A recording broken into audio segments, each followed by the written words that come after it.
Hi guys. So it's come to my attention that one of you is suffering from pretty severe back issues, and that this little section that we did in our last practice session of using the hand behind the back and thinking of the back spreading as you sink down in the knees was very helpful. There was also the cue of taking your thumbs to rest on the ledge of your cheekbones and your middle fingers in your occiput where your skull joins the top of your spine, and just very, very gently with your knees relaxed and your core soft, just drawing up a little bit, supporting through the occiput and listening for the back to drop and the weight to sink, the pelvis to sink down as you ever so lightly lift the back of your head, supported.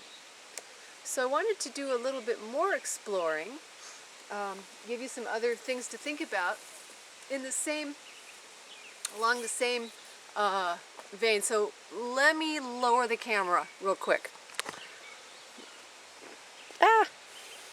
So take a step forward, like we did earlier, and place one hand behind your back and just sense the curve there, and place the other hand on your chest and allow your back to lengthen. You can spread your hand as you sink down in the knees and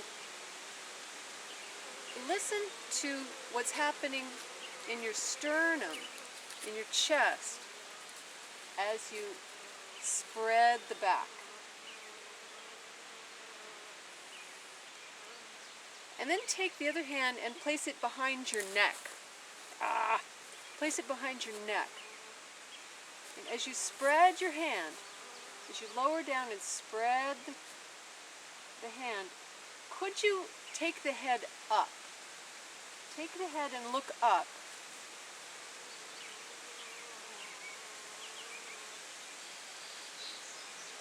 So we're increasing the curve in the back of the neck a little bit, decreasing the curve in the lumbar spine.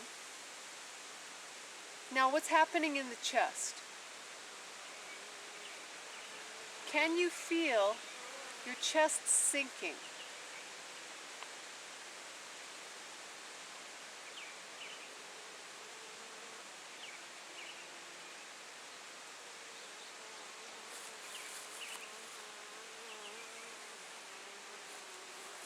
Take your hands and take hold of your chin with the tiger mouth.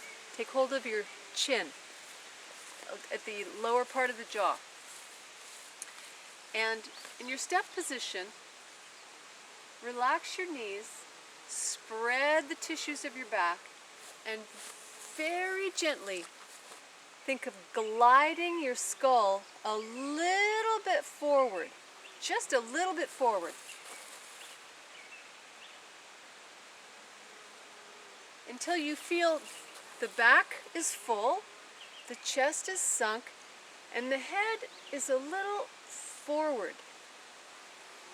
I'm going to post a picture of Master Feng. You see it so clearly in his posture. It's a picture of him next to Master Zhang a long time ago when we brought Master Feng to America for the first time. And you'll see what I mean when you see the picture. Look at the difference between Master Zhang with the head up, the chest up, and Master Feng with the chest sunk and the head a little forward. It's very striking. It's like the yin and the yang.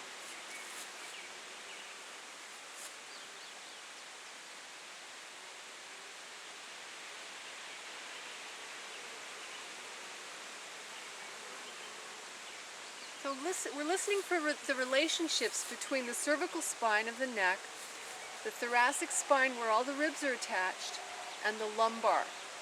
The most vulnerable parts of our spines are the neck and the lumbar because they're not reinforced by the ribs. That's why this area of the back is so stiff because it's reinforced with the ribs. Also in the front. So the vulnerable places, the lumbar, the neck, most prone to injury. So, let's go back to a step position.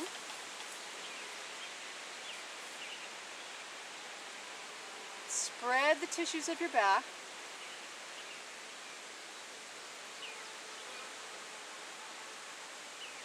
Keep your eyes on the horizon and feel what changes in your chest, what changes in your neck. You can glide the head forward.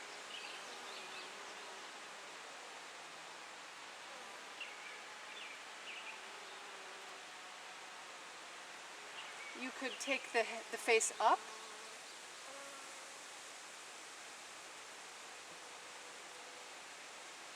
Now if you took that to a larger movement, something would collapse, right? You feel the structure starting to collapse.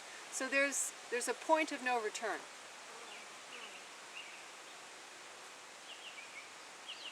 Now, something a little different. These are all just things to play with. Take the knuckle of your first finger and bite on it. Not too hard, just bite on it. And then let it fall out.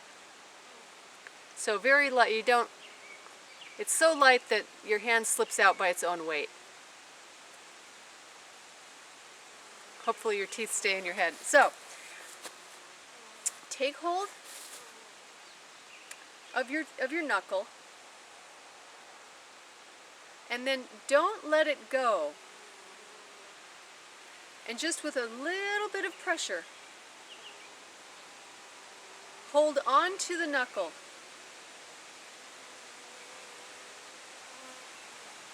And use that connection through your jaw, through the knuckle, to lengthen your back.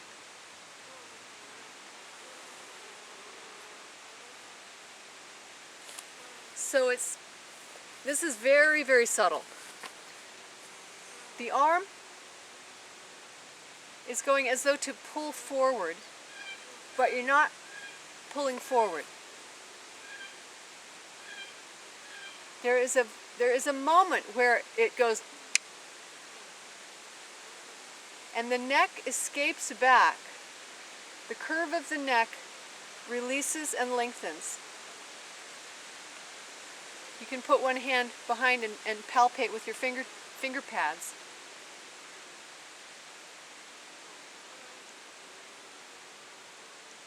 And something happens in the chest, and something happens in the lower back, in the pelvis. So there's another option.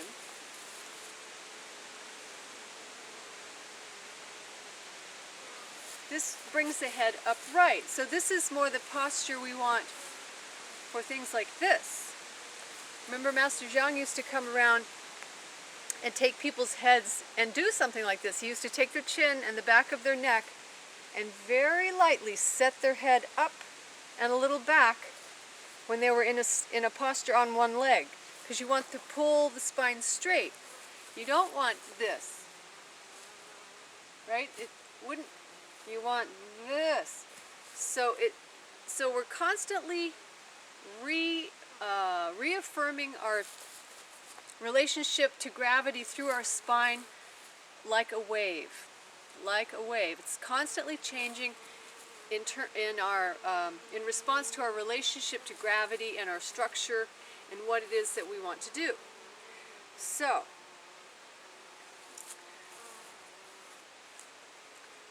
place your hand around your chin, your other hand on your back.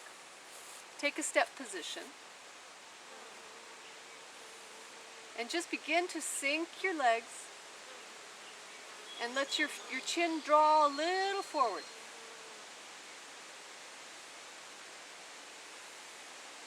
Small movement. Don't go all the way to where you feel the back rounding back, even though that may feel good. Just find neutral upright. can wrap on the top of your head.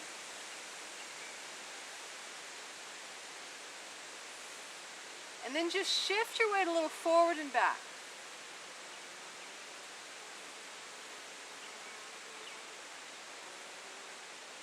And change sides. Take the other leg forward, one hand behind the back, one hand holding your chin. Relax your knees and just glide the head a little forward. You feel the chest softening and you feel the back softening and opening.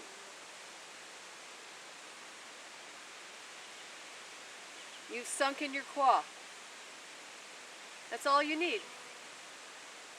Now just shift the weight a little forward and back.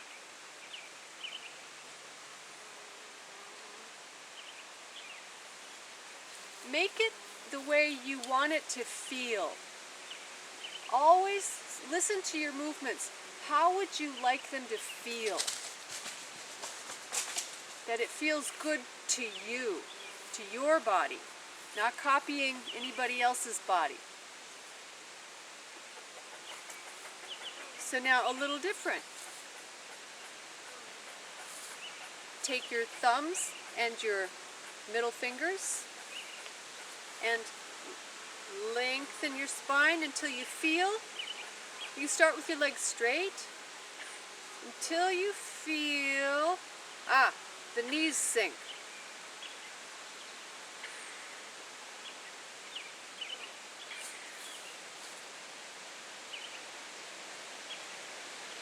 So you're starting to bring the weight of the head a little more back over the spine. And the pelvis responds by getting underneath it.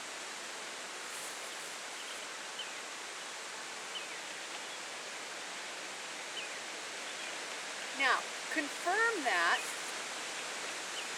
by stepping from side to side and feeling that nice length. Stepping from side to side. Then you can go into your Tai Chi stance and just shift a little bit, right and left. There's a little bit of a turn.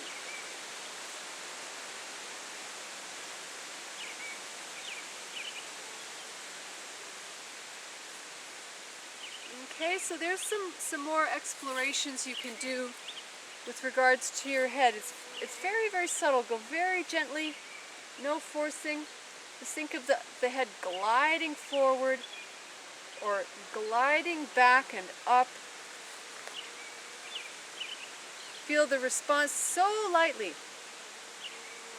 Just a feather whisper, 10%, 10, maximum 20% strength. And feel the changing until you feel it finish. Ha! Now you're on the ground. Now you could play with shifting the weight and confirming it.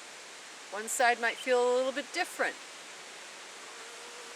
And then just leave it and walk around.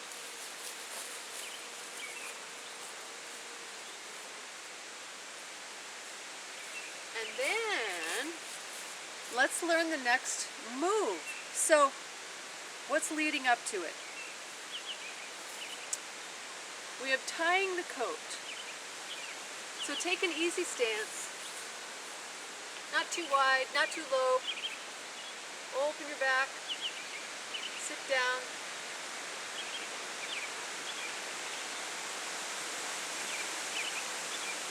Open and close.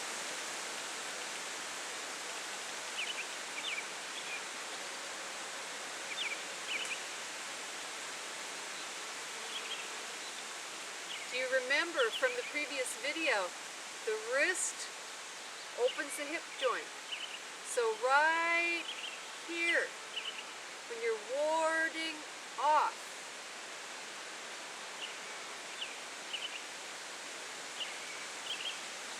listen for that clear connection through that foot into the ground.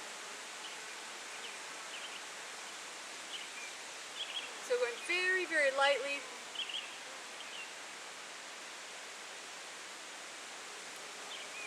Change sides.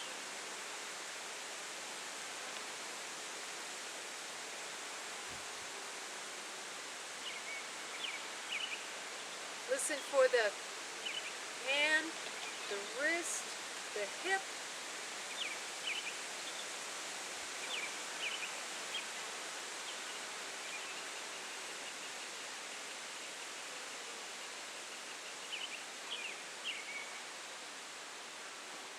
If it's your non-dominant hand, it might not feel as clear. Or it might feel clearer because there are less habits held in that side. Now, take a forward back stance, sit down, and tie the coat, going forward and back, turning towards the front leg and then towards the back leg.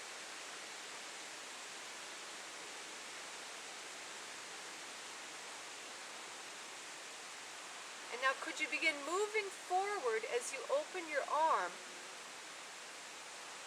When would be the moment when your back leg could come in and then your front leg sort of cut out? So your back leg cuts in and replaces the front leg.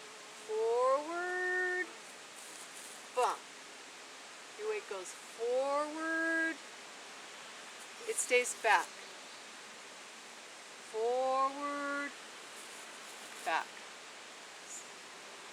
Forward, back. Let's try the other side.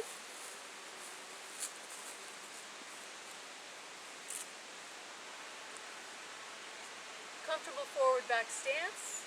Sit down. Let your back lengthen.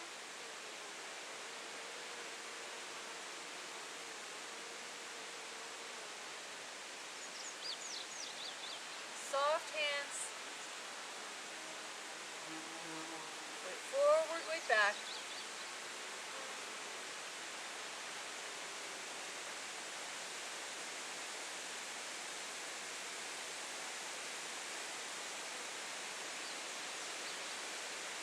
Now start to move forward. When is it easy to bring the back foot away from the ground?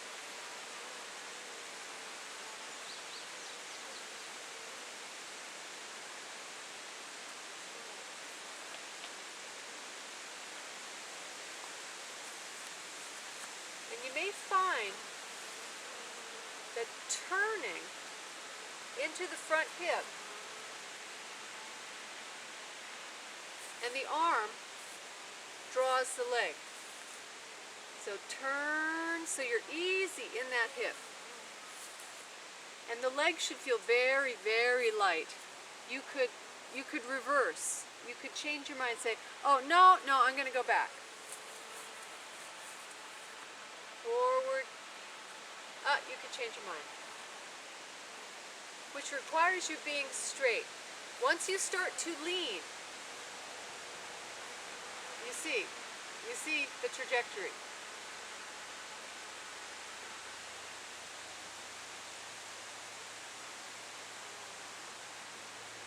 Another thing that can help is the bubbling well.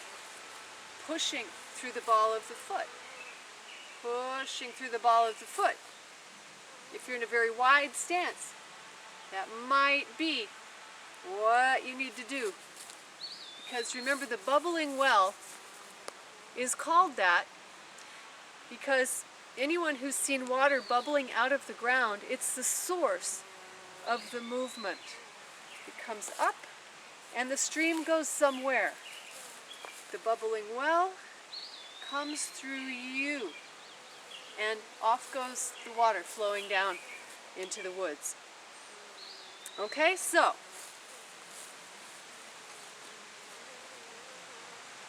we're moving forward and tying the coat. Moving forward and tying the coat.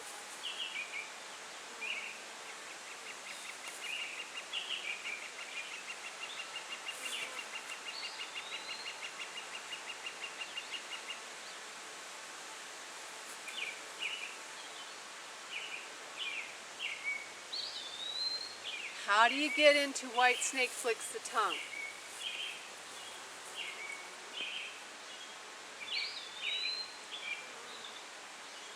Move forward.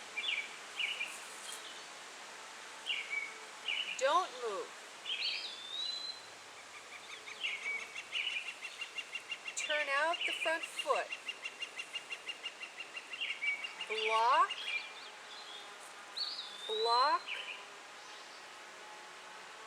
Flick the tongue.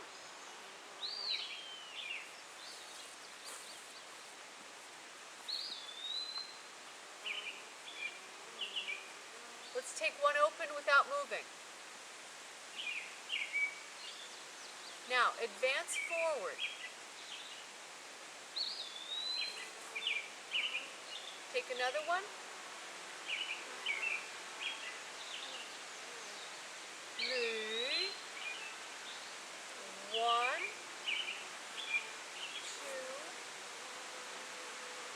3.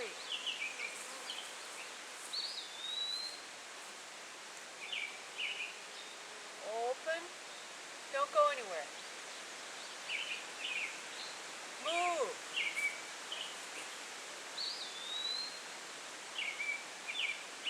Left arm catches up, and both arms move to your left. 1. Arm and leg together. Paddle. Paddle. 2. Come around. Wash the counter with your right arm.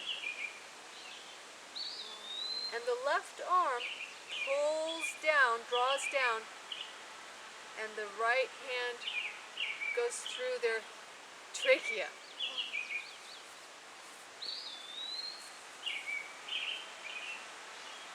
No move, don't go forward. Move forward. Again. Oops, sorry. Move. 1, 2, 3.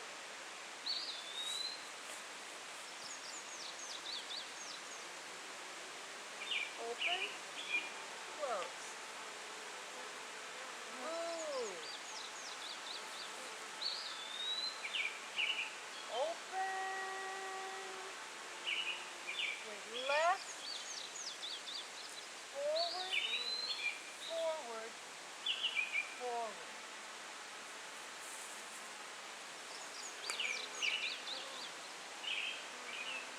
Open. Move. Lock. Slice. Forward. Forward. Forward. You're turning. So there's circle, circle, circle. Opposite circles.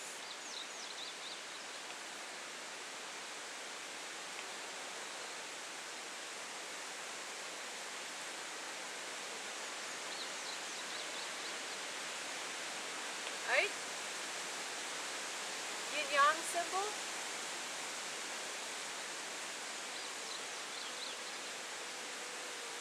Now together, half circle.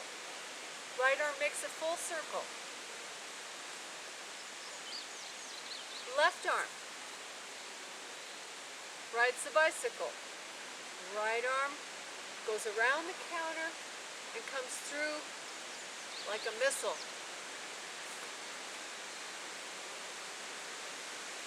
Open. Move. Keep your weight back. Forward. Back. 1,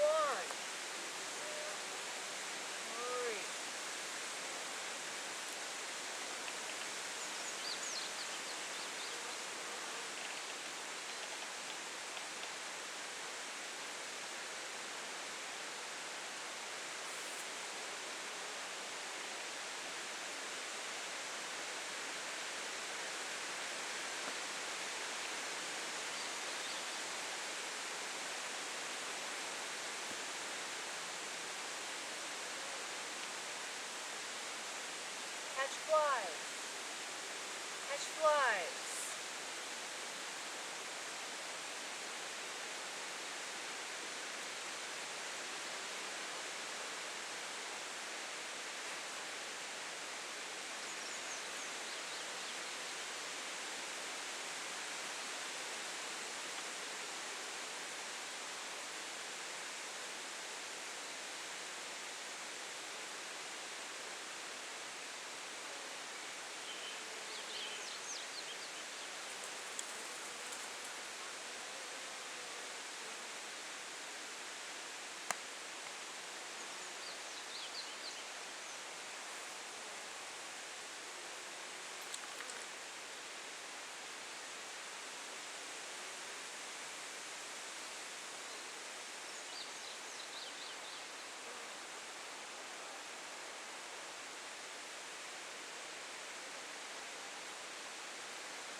Okay?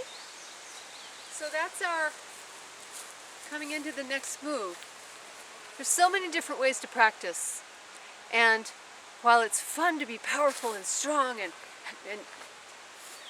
that will come naturally when everything else is so well organized. Speed and power come as a result. They can't help it.